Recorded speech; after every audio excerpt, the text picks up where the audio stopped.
All right, first up, dealing with the case of Zoe Lee Buhler. The case of a young woman based in Ballarat who was spectacularly arrested by police on a video that went viral. She was handcuffed in front of her children. Her house was searched. She had her devices confiscated. Why? Well, for the heinous crime of creating an event on Facebook to peacefully protest stage 4 lockdowns in the town of Ballarat. Now, let me start here, and because it is a good question, where on earth do we start? Well, I'll start here by saying I do think it's important to obey the law. And that's not what this section is about. I'm not sitting here saying we should break the law because of lockdowns, etc., etc. Nothing like that. I think there's other important learnings in this that we really need to be aware of. Because what is it that happened to her? Well, I just summarise it very quickly. And she was charged with the offence of incitement.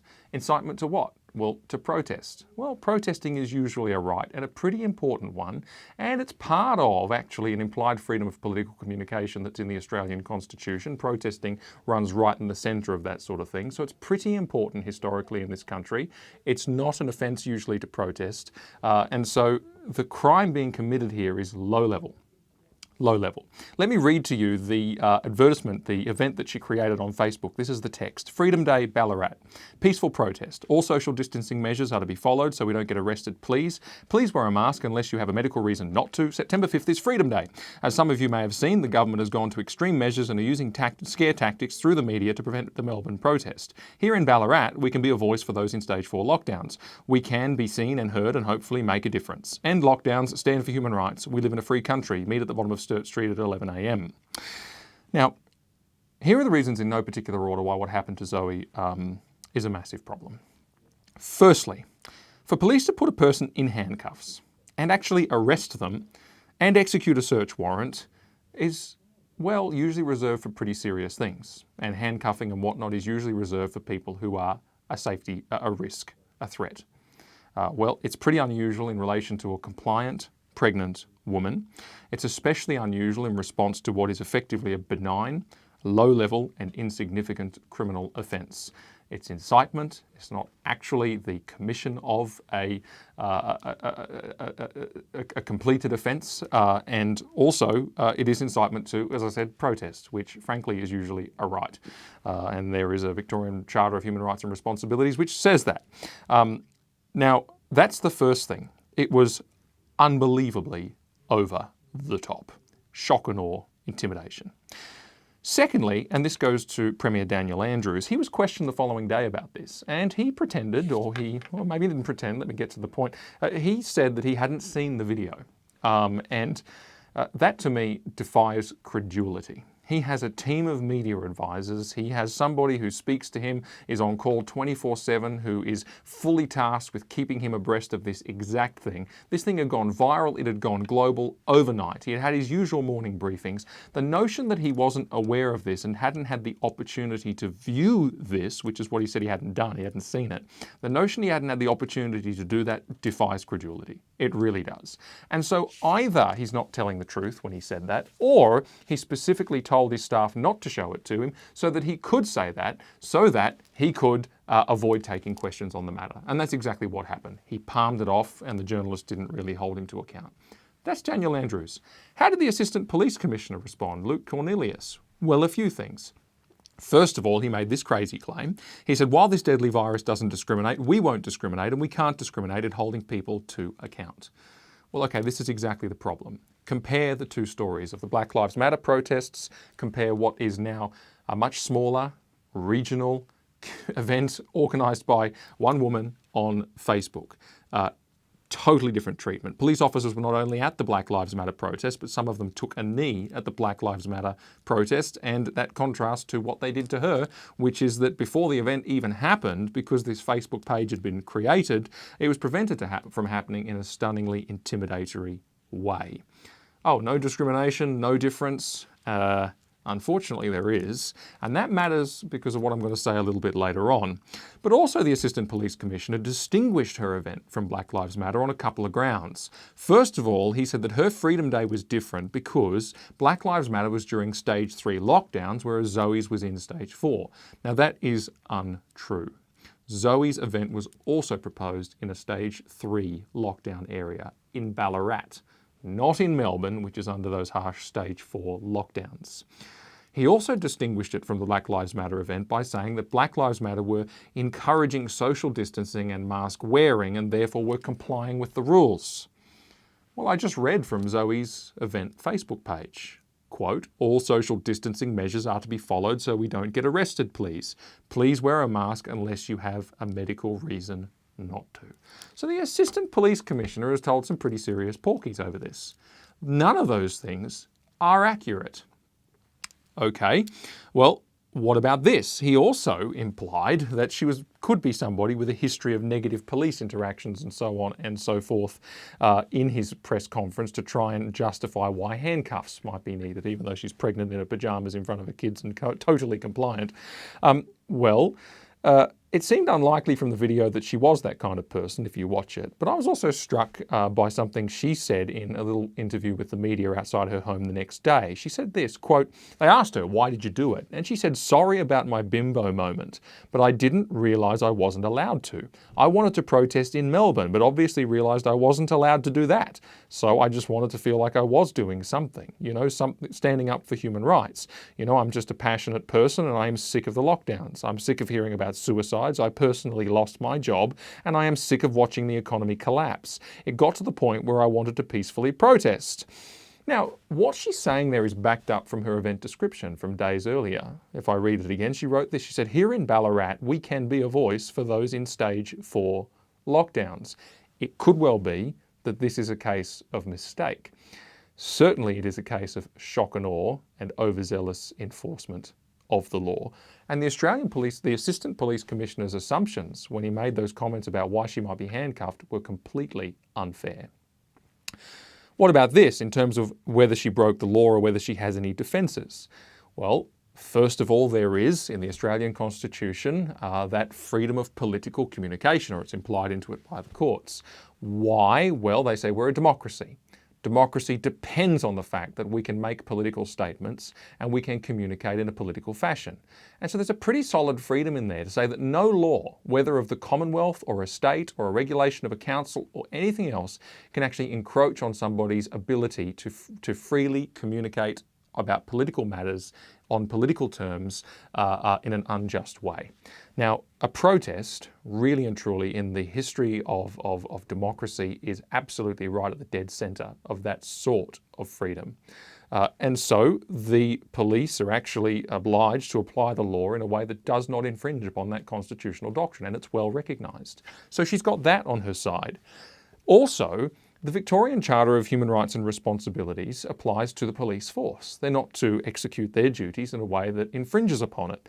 And in that charter, there's no responsibilities, by the way, they're all rights, so I don't know why it's called that, but that's another story. In that, the rights are, firstly, peaceful assembly, freedom of association, and freedom of expression. They are all in there. But there's also something else, which is that if you read the Crimes Act, the part in question, it's ambiguous. It looks very much like, and actually it's not that ambiguous, I'm just trying to think of how nobody's spotted this, but if you read it, it seems to very clearly say, if the offence that is incited actually happens, then the person who incited is guilty of incitement. But until it actually happens, they're not guilty.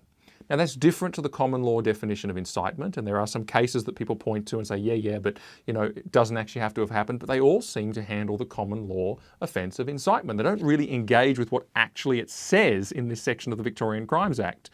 Now maybe there's some lawyers out there that can enlighten me, but I haven't seen much grappling with those words in the Crimes Act. So could it be that there's a legal argument that she's been falsely arrested? Could be. Could be. Now, this is the summary of all of that. The Assistant Police Commissioner, the major figure of law enforcement and policing in Victoria, he's told some untruths about her and about Black Lives Matter to defend the one and attack the other and justify the police's actions against her. There is an inequality in that of pretty epic proportions that matters for law enforcement. Secondly, the Victorian Premier Daniel Andrews. As I said, he seems to have engineered a situation where he could avoid taking questions on this and simply not take responsibility and not handle it. That is not good enough. I mean, what really happened is that someone in police headquarters decided to teach her a lesson. and they found an offence and they applied it to the maximal degree in an unreasonable way that was shock and awe, that was intimidation, and they did it. Why? Because they don't like Zoe's politics. They don't like these people who stand up for freedoms and who think that these freedoms are still very, very important, even if there is a pandemic on. That's a reasonable political position to take. It really is, for lots of reasons, which I won't go into today. It's a political view, and the difference is politics. The Assistant Police Commissioner himself had just been insulting people with these political views in the press, and actually he levelled a foul-mouthed insult against them, which simply wasn't good enough, but he did it, and this is what happened. This is actually the latest in a long line of incidents where Victoria Police have failed to enforce a righteous standard. That is, to apply a standard of what is right and what is wrong, and instead they apply a standard of right and left, a political standard. Let me justify what I'm saying. You can think back to, for example, the visit of Lauren Southern and Stéphane Molyneux from Canada. They had a peaceful speaking event in Melbourne. What happened? Violent anarchists and protesters came along and caused damage, and it was pretty freaky, and they were full on. What did Victoria Police do? Did they apply a right-wrong standard? And did they go after the anarchists and the protests and punish them for doing that in the face of a peaceful speaking engagement? Oh no. They sent the $60,000 plus bill to the organisers of the event so that they had to pay for the wrongdoing of the protesters. Why? It was a right-left issue, not a right-wrong issue. The protesters in that case have the same political bent as Black Lives Matter, and they are a protected species. It was the same when Milo Yiannopoulos came, and I'm no fan of Milo, but I tell you what, he did not deserve to, for a peaceful speaking engagement, face the bill from the Victoria Police for the actions of others. Or indeed, I can point to the Cardinal George Pell example. No comment on whether he is guilty or innocent. We don't need to go there.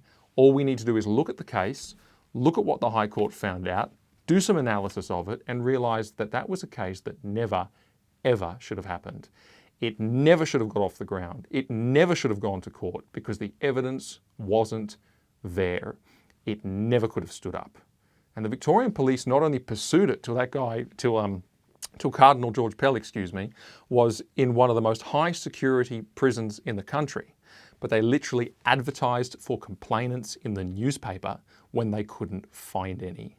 That is injustice. And if that case had been allowed to stand, it would have actually meant that anybody could be falsely accused. I'm not saying he was falsely accused, but the case would have meant that anybody could have been falsely accused, and the law would not have been able to protect them.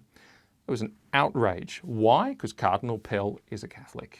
Because Cardinal Pell doesn't have the right opinions.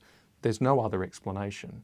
Indeed, I have faced this problem with Victoria Police myself, with my organisation, the Australian Christian Lobby. We have faced unequal treatment from the Victoria Police, where they have refused to give us adequate protection at events where they knew protesters and anarchists and violent people would show up and where violence occurred, and they didn't send the support that we needed. And when I appealed to those tiny number of officers that came and could do nothing, they literally shrugged their shoulders. When we sought to level a complaint, a senior police figure in Victoria threatened to charge our people with crimes because they had to push through protesters in order to get to a front door of a building. That is the truth. And it's not very nice to realise that because of your political opinions, the police force is no longer on your side. Agree with Victoria Police's politics, get Victoria Police's protection. Disagree with Victoria Police's politics, face Victoria Police's wrath, or at least indifference. That is increasingly, too often, becoming a fact. You know, just in closing, it's very interesting. In Isaiah 59, where it says that truth has stumbled in the public squares, it says that when that happens, when truth stumbles in the streets, when truth stumbles in the public squares, the ultimate casualty is justice. That's what it says. Why? Well, it goes through a little bit of almost like it steps along a logic. And it says when truth is gone, you no longer have righteousness. Why? Because the truth tells you what is right and what is wrong, what should be punished and what should be rewarded. And when you no longer have righteousness, then what is right is no longer done, is no longer enacted. And therefore you don't have justice. Because that's what justice is. It is the doing of what is right. And here we are in Victoria, where you have a justice system, or a pillar of the justice system, the police force, that is no longer doing what is right, punishing what's wrong, rewarding what is right, but it is in fact acting based on political considerations about what is right and what is left. And that's what the police are too often about, politics. This is something that comes from the top, in my view. I think that this is probably Daniel Andrews' true problem. And a lot of people have been waking up to this, that his sense of morality is off. His moral anchor is adrift. And rather than regard what is right and wrong, he too often falls into the trap of regarding what is right and left and what is political. That needs to change. And this case tells us something about the rotten state of Victoria. And I say to Victorians, change the leadership when you get the chance, because this stuff really matters and the state needs to repair itself. So I make no comment about whether Zoe Lee should be allowed to break the law. I don't think it's a good idea to break the law. But there you have it. That case tells us far more about Victoria and the state of the police there than that. That was the truth about Zoe Lee Buhler and her arrest. Hey, one more thing. I've been looking at the metrics and I figured out something. You guys are watching the videos and not subscribing. So please help us out a great deal by hitting the like button and then hitting subscribe, hitting the bell as well so you get the notifications. It helps us out a really great deal, and you can click here to see more videos.